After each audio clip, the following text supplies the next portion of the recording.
И ето, една жена хананейка, като излезе от ония предели, викаше към него и казваше: Помилуй ме, Господи, сине Давидов, дъщеря ми зле се мъчи от бяс.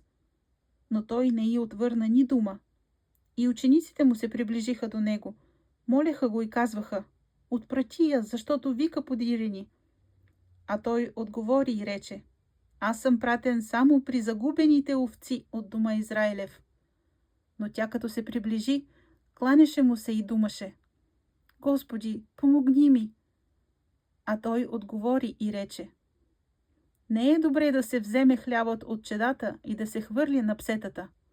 Тя каза: Да, Господи, ала и псетата ядат от трохите, що падат от трапезата на господарите им. Тогава и Исус и отговори и рече: О, жено, голяма е твоята вяра. Нека ти бъде пожеланието ти. И в оня час дъщеря й оздравя. Като замина оттам, Иисус дойде при Галилейско море, възлезе на планината и седна там.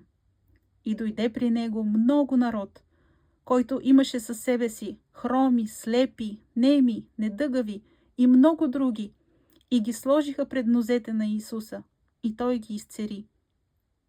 Тъй, че народът се почуди, като гледаше неми да говорят, недъгави да оздравяват, хроми да ходят и слепи да гледат, и прослави Бога Израилев.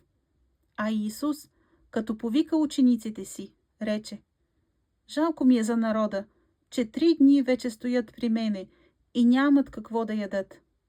Пък да ги разпусна гладни не искам, да не би да им премалее по пътя. И учениците му казват: Отде да вземем в пустинята толкова хляб, за да нахраним толкова народ?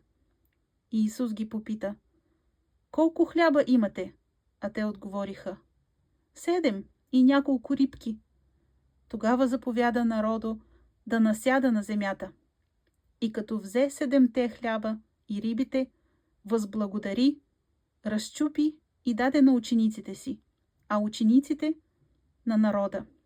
И ядоха всички и се наситиха, и дигнаха останали къшеи 7 пълни кошници. А уния, които ядоха, бяха 4000 души, освен жени и деца. И като разпусна народа, влезе в кораба и пристигна в пределите Магдалински.